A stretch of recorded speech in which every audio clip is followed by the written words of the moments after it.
Liberal journalist targets Tiffany Trump. Barron's response goes viral. Sometimes the greatest way to counter arrogance isn't with anger, but with intelligence. When a liberal journalist set out to publicly embarrass Tiffany Trump at a prestigious gala, he thought it would be an easy win, just another headline to feed his audience. But what he didn't anticipate was Barron Trump stepping in with a razor-sharp response that not only defended his sister, but also left the entire room frozen in stunned silence. This wasn't just a casual exchange, it was a defining moment, proving that while Barron may be the youngest in the Trump family, he possesses a level of composure and intellect that commands attention. Stay with me, because once you hear how it all went down, you'll see why this moment is being talked about everywhere. The Washington, D.C. Philanthropy Gala was in full swing, an event reserved for the elite, where power players, celebrities, and influential figures gathered under the soft, golden glow of towering chandeliers. The grand ballroom shimmered with opulence as elegantly dressed guests sipped champagne, exchanged pleasantries, and reveled in an atmosphere of prestige and high society. The air was thick with the scent of fresh roses, subtle colognes, and the unmistakable energy of influence at play. Tiffany Trump, poised and graceful as always, was enjoying the evening, mingling with guests, when the journalist in question seized the moment to make his move.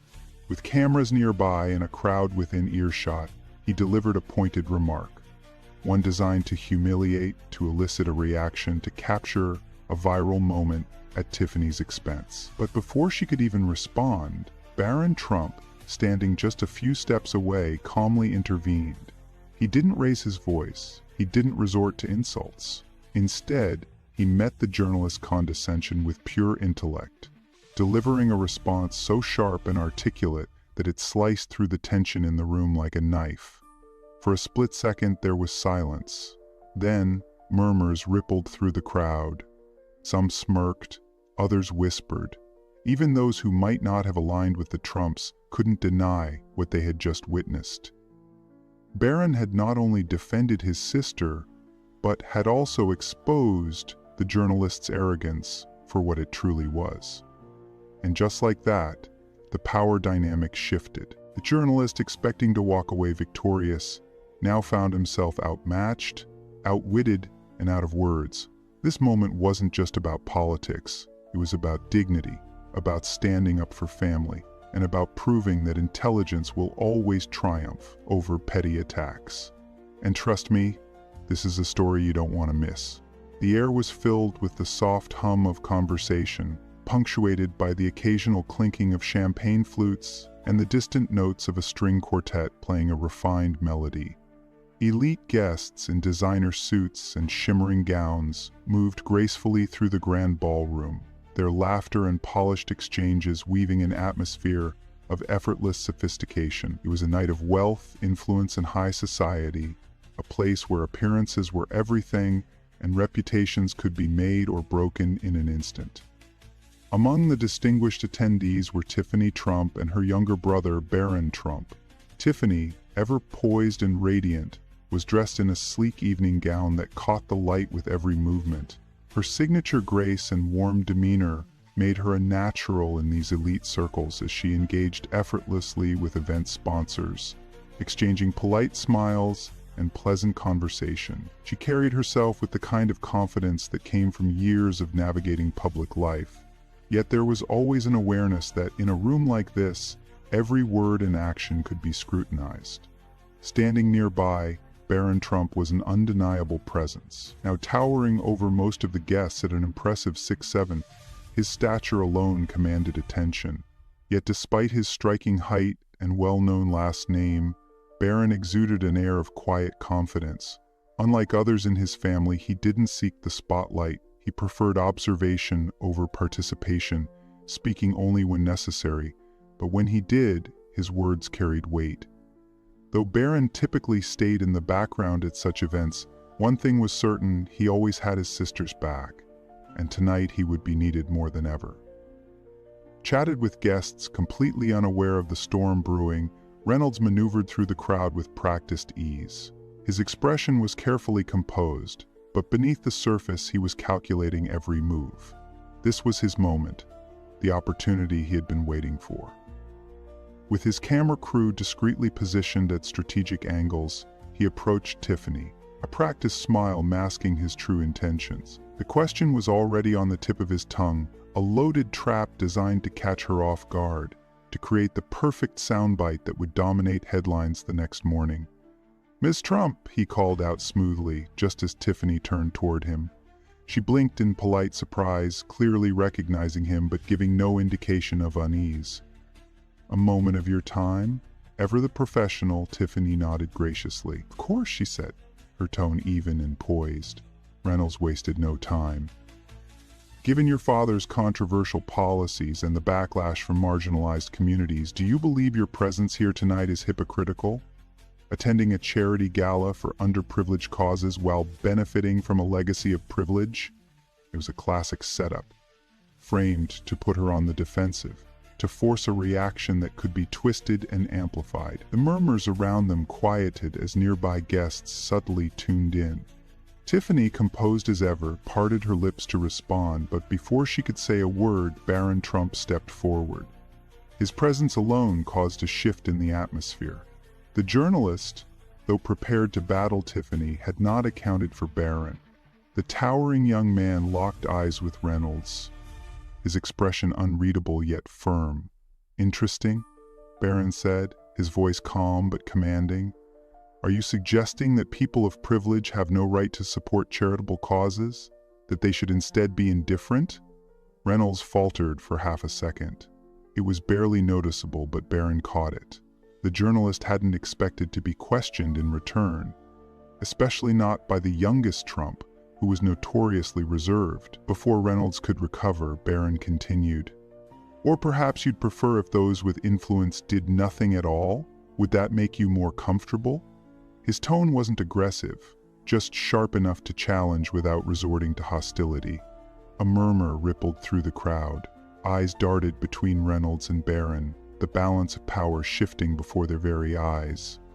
Reynolds, grasping for control of the moment, forced a smirk. "I'm simply pointing out the contradiction." Barron tilted his head slightly, as if studying the journalist. "So philanthropy is only valid when it fits a certain narrative. Got it." The murmurs grew louder. People exchanged glances, smirks appearing on some faces. Tiffany remained poised, watching as her younger brother dismantled the ambush with nothing but logic and precision. Reynolds opened his mouth to fire back, but the damage was already done. The moment he had hoped to twist into an exposé had now flipped entirely. Instead of Tiffany being put on the defensive, it was Reynolds who now looked flustered under the weight of his own tactics. Barron didn't wait for another retort. With a small, knowing nod, he turned to Tiffany and gestured smoothly for them to continue their evening. Tiffany, a subtle smile playing at her lips, took his cue, and just like that, the moment was over. The headline Reynolds had planned, "Tiffany Trump exposed at charity gala," would never see the light of day. Instead, if anything went viral, it would be Barron Trump's effortless dismantling of a journalist who underestimated him. Before Tiffany could even take a breath to respond, the air in the ballroom grew noticeably tense. Conversations around them slowed, curious eyes discreetly shifting toward the exchange. This was exactly what Reynolds wanted. A moment of pressure, a carefully staged confrontation that would corner her into either stumbling over her words or delivering a quote he could spin into controversy. But what he hadn't accounted for was Barron Trump. Standing just a few feet away, Barron had been listening, his sharp eyes catching the calculated phrasing of Reynolds' question. He had seen this tactic before. Journalists packaging accusations as inquiries, setting rhetorical traps designed to make even the most well-spoken individual falter. And he wasn't about to let his sister fall into one.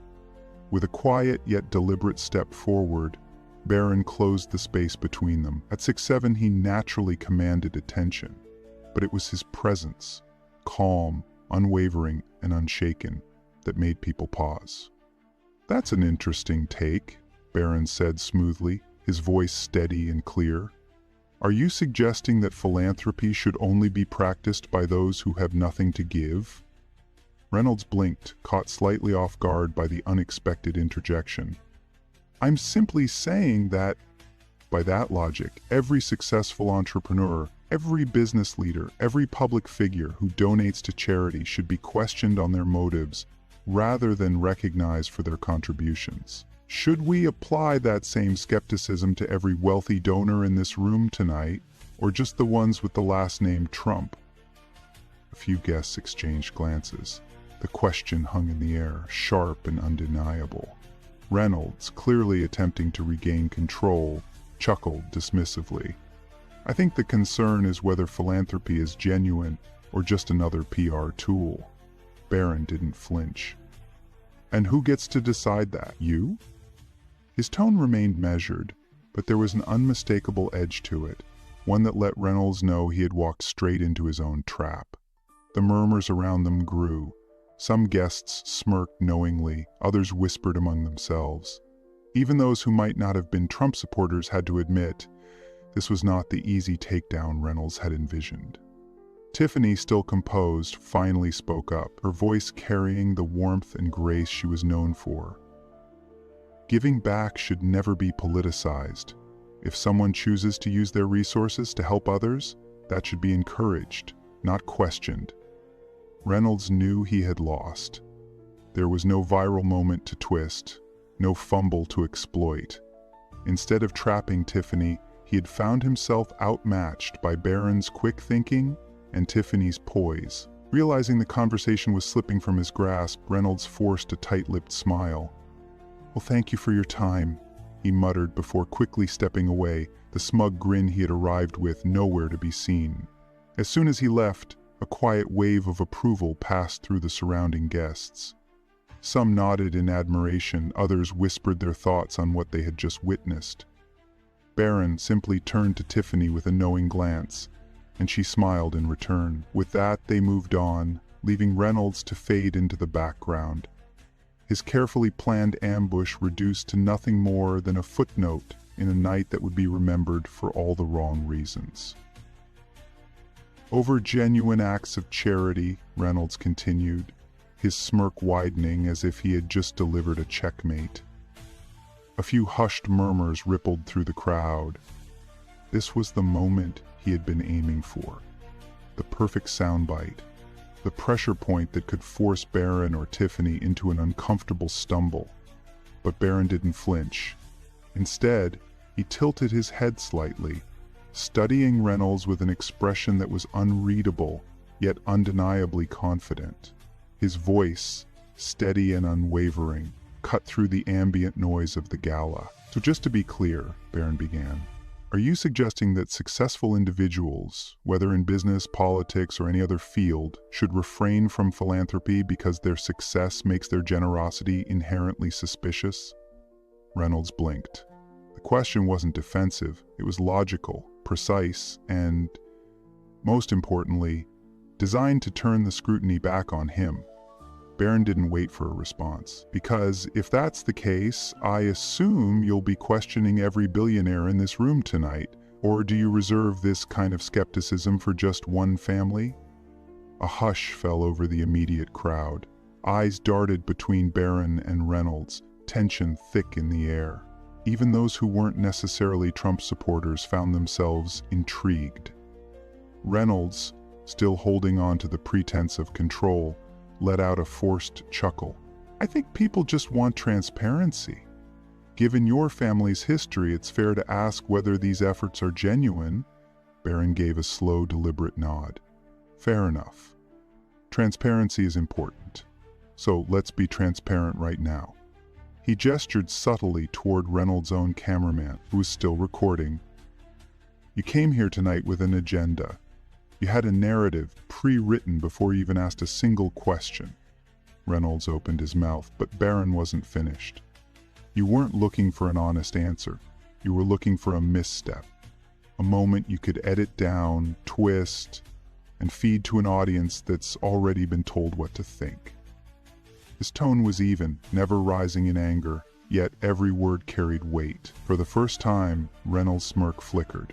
He had come expecting an easy confrontation, a reaction he could exploit. What he got instead was a young man who refused to play the game on his terms. Barron took a final step forward, closing the distance just enough to make his point clear. You talk about prioritizing wealth over charity, but tell me, who benefits more from this conversation? My sister, who's here to support a cause, or you, who's using this moment to build a headline? Silence.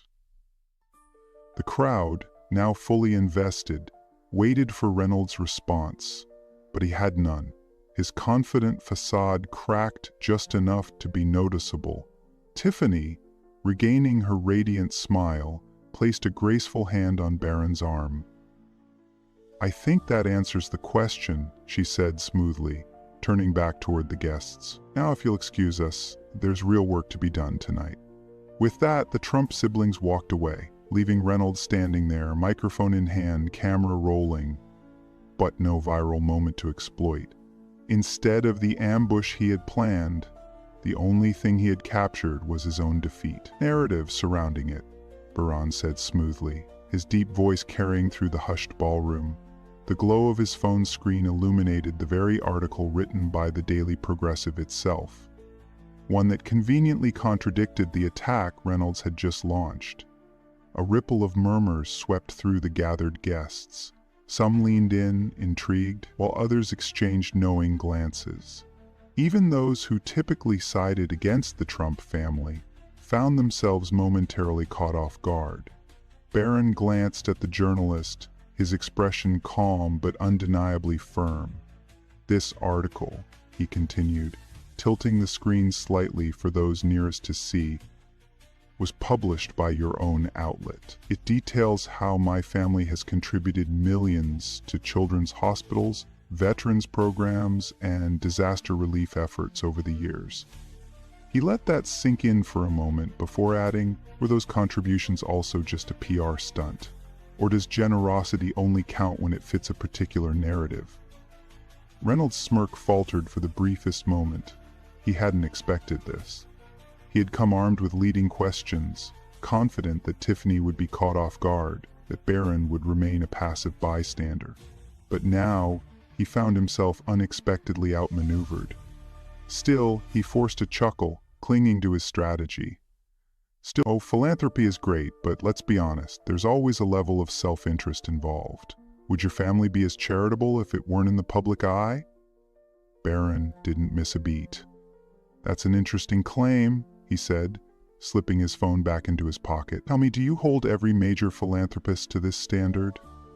Do you question Bill Gates, Warren Buffett, or the many celebrities in this very room when they donate? Or is it just my family that requires an ulterior motive?" The tension in the air thickened. Several guests glanced toward Reynolds, their expressions shifting. The power dynamic had changed. Barron had subtly placed the journalist on the defensive, and he knew it. Reynolds hesitated, searching for a comeback, but Barron wasn't done. "The truth is," he said, his voice measured and deliberate, "philanthropy should be judged by the lives it impacts, not the name attached to it. If we start questioning every act of generosity, we risk discouraging the very thing we claim to support." A quiet but unmistakable sound broke the silence. Someone in the crowd clapping. It was just one person at first, but then another joined in, and another. Within seconds, the hushed whispers had been replaced with a small but growing wave of applause. Tiffany, ever graceful, smiled and looped her arm through Barron's. "I think that settles it," she said warmly. "Now, if you'll excuse us, we'd love to continue supporting the actual cause tonight." With that, the Trump siblings turned away, leaving Reynolds standing there, microphone in hand, camera rolling, but no sensational moment to exploit. Instead of the viral takedown he had hoped for, he had just witnessed something entirely different. A poised young man defending his family not with anger, but with facts, logic, and an unwavering presence. And for the first time that evening, it was Reynolds who was left speechless. Barron didn't hesitate. His gaze remained steady, his tone calm yet unyielding. An advantage, he echoed. Absolutely. Just like every successful family, business leader, and public figure in this room tonight. The real question is, what do you do with that advantage? The murmur of the crowd grew louder.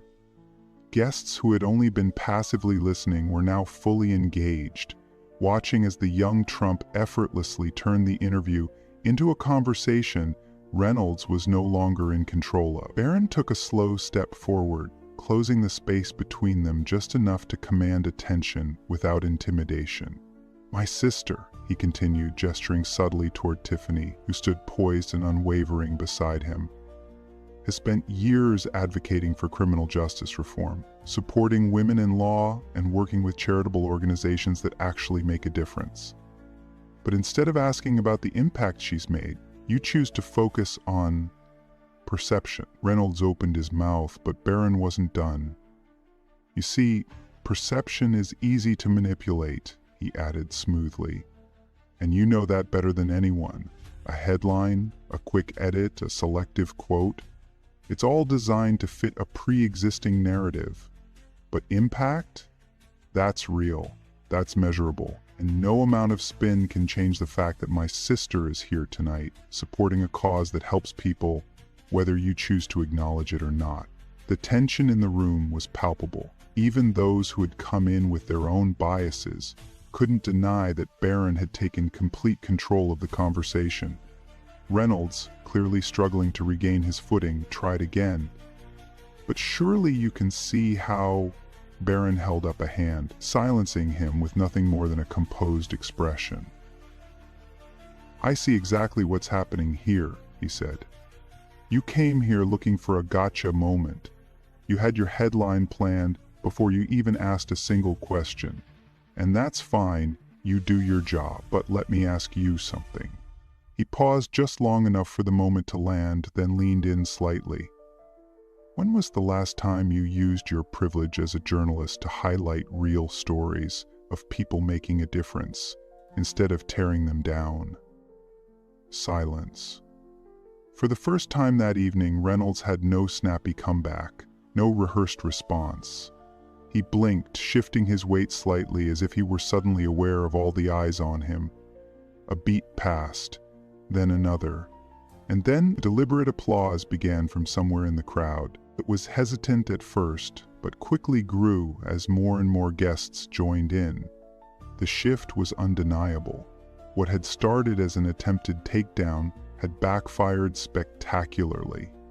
Tiffany, who had remained composed throughout, gave Barron a small, knowing smile before linking her arm through his. "I think that just about covers it," she said, her voice carrying a quiet triumph. "Now, if you'll excuse us, we'd like to enjoy the evening." With that, the Trump siblings turned and walked away, their elegance and composure intact. Reynolds stood there, microphone in hand, camera rolling, but no viral scandal to exploit. Instead of the expose he had planned, the only story he had captured was his own defeat. "Step up and do something meaningful," Barron said smoothly, his voice unwavering. "My family chooses to act. We choose to contribute, to support causes that bring real change. But instead of discussing the impact of those efforts, you'd rather focus on labels." The energy in the room shifted. What had begun as an attempted ambush was now turning into something else entirely. A moment of clarity, a confrontation that was no longer one-sided. Reynolds, clearly flustered but unwilling to admit defeat, pressed on. "But isn't it fair to say that most Americans don't have access to the same level of influence? That your family's name alone opens doors that others can't even knock on?" Barron met his gaze with a quiet intensity. "Influence is just a tool," he replied. "It's what you do with it that matters. Some use their platform to build, to uplift, to create opportunities for others. And some," he added with a pointed pause, "use theirs to tear people down, to push divisive narratives, to generate controversy for clicks." A ripple of murmurs spread through the crowd.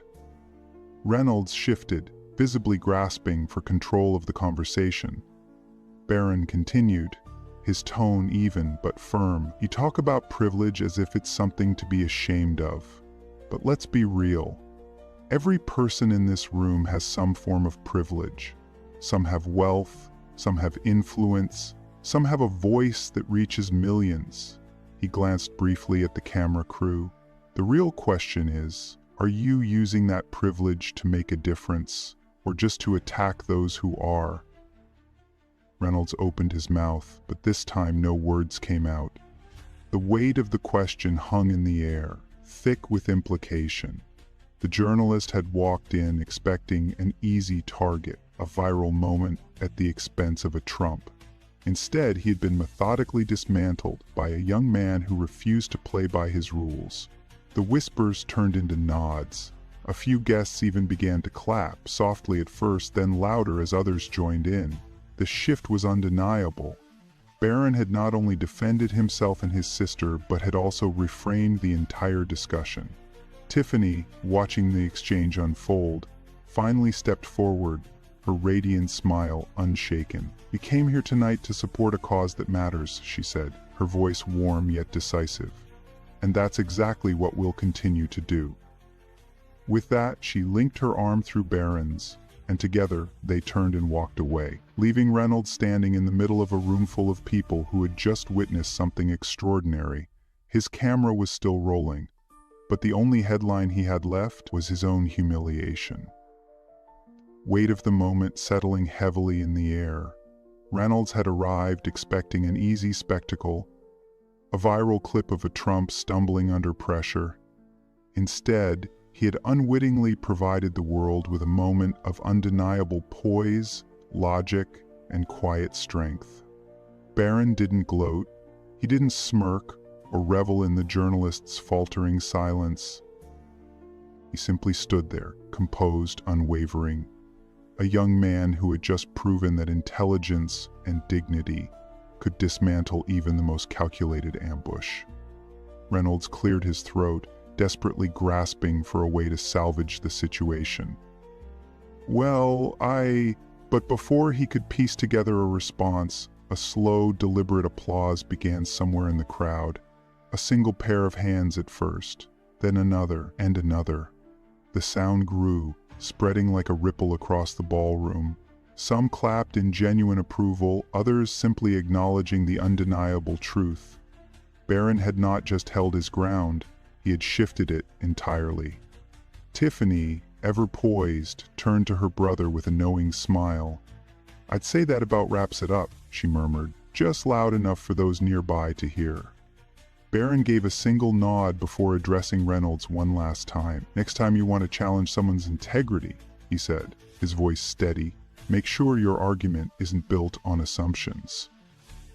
With that, he turned, offering his sister his arm, and together they strode away, back into the heart of the gala, where real conversations, real philanthropy, and real impact were taking place. Reynolds remained frozen for a moment, his microphone hanging uselessly in his grip. The cameras had caught everything. But instead of the sensationalized takedown he had planned, the only thing exposed tonight was his own failed agenda. "Change," Barron continued, his voice measured and composed. "Struggles aren't a competition. Every person faces their own battles, whether financial, emotional, or personal. The real question isn't whether someone can relate to my experiences, it's whether we can all find common ground in the values that matter: hard work, resilience, and a commitment to helping others." The journalist blinked, momentarily thrown off by the unexpected depth of Barron's response. He had expected deflection, perhaps even irritation. Instead, he was met with calm confidence and an answer that resonated beyond politics or privilege. Reynolds, however, wasn't ready to let go just yet. "But don't you think wealth gives you an unfair advantage in pursuing those values?" he pressed, hoping to steer the conversation back into hostile territory. Barron tilted his head slightly, considering the question. "Wealth can provide opportunities," he acknowledged. But opportunities alone don't define a person's character. What you do with what you have, whether it's money, influence, or simply a strong work ethic, that's what defines you. Plenty of people are born into wealth and waste it. Plenty of people start with nothing and build something incredible. The real difference is mindset. A murmur moved through the crowd, the weight of Barron's words settling in. Even those who had initially viewed the exchange as another media spectacle were now listening intently, recognizing that this was not the response of a spoiled heir, but of someone who had thought deeply about his place in the world. Reynolds opened his mouth, but Barron wasn't done. "And let's not pretend that privilege is limited to wealth," he added. "Some people have the privilege of influence, some have the privilege of education, and some," he said, locking eyes with Reynolds, "have the privilege of shaping public perception. The real question is, how responsibly do they use it?" The room fell into silence. For the first time, it was Reynolds who appeared uncomfortable under the scrutiny of the gathered guests, his usual self-assured demeanor cracking ever so slightly.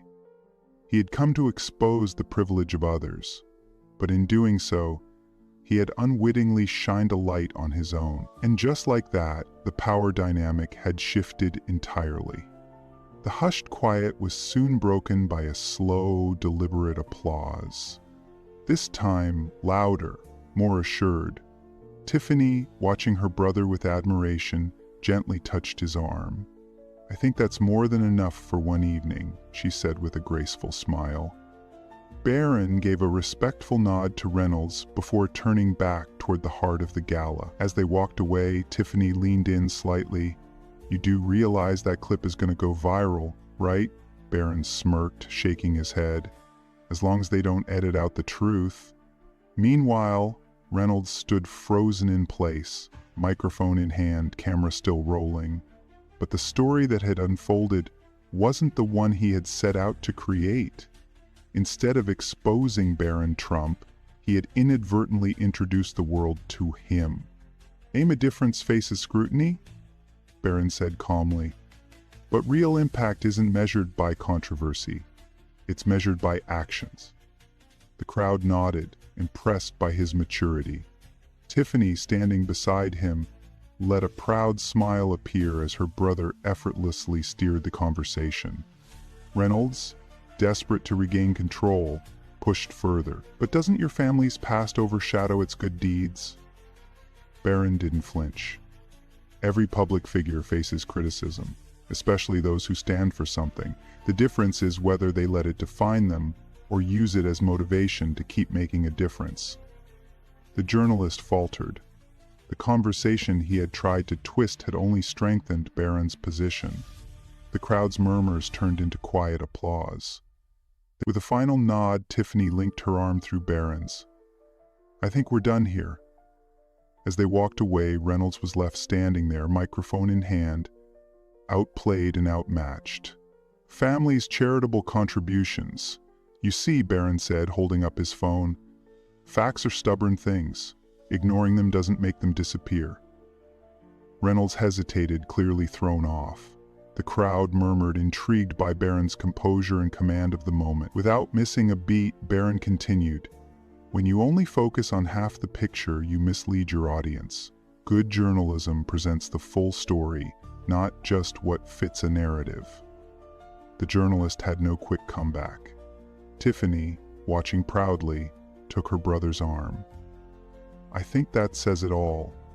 As they walked away, Reynolds remained frozen, microphone in hand, the story he had planned unraveling before his eyes. "Causes," Barron said firmly. "The real question is, how do you use yours?" The murmurs in the crowd grew louder, some nodding in approval, while others watched Reynolds squirm under the weight of his own tactics. Reynolds, now visibly rattled, attempted to shift the focus. "This isn't about donations. It's about influence and power." Barron met his gaze evenly. "Influence is a tool," he replied. "It can be used to divide or to build. We choose to use ours to uplift, to contribute, and to support meaningful causes. The real issue isn't who has influence, it's how they use it." Silence hung in the air. The journalist, realizing he had lost control, clenched his jaw but had no retort. Tiffany stepped forward, smiling. "I think we've answered enough questions for tonight." With that, she and Barron turned, walking away with grace, leaving Reynolds standing there, outmatched, outmaneuvered, and exposed. "Chuckle. Well, he started, but the hesitation spoke louder than words. Barron didn't need to press further. The weight of the question lingered, exposing the imbalance in Reynolds' approach without another word.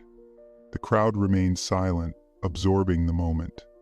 Some exchanged knowing glances, while others nodded, recognizing the shift in power. Tiffany, still poised, placed a gentle hand on Barron's arm. "I think that says enough," she said with a gracious smile. With that, they turned and walked away, leaving Reynolds standing there, microphone in hand, his own credibility in question, and his attempt at an ambush now nothing more than a lesson in composure and truth. "Believe in open discussion, but fairness should always be the foundation." Reynolds, now completely outmatched, gave a stiff nod, unable to find a way back into control. The crowd, once passive spectators, now viewed him through a different lens, one of skepticism rather than trust. Barron offered a polite smile. "Thank you for your questions, Mr. Reynolds. I hope next time the full story gets told." With that, Tiffany and Barron turned, walking away with quiet confidence. The journalist stood frozen, microphone still in hand, realizing too late that he had just been schooled. Not in politics, but in integrity. "Certainly have a way with words," she said warmly. "That was masterful." Barron chuckled, shaking hands with a few well-wishers.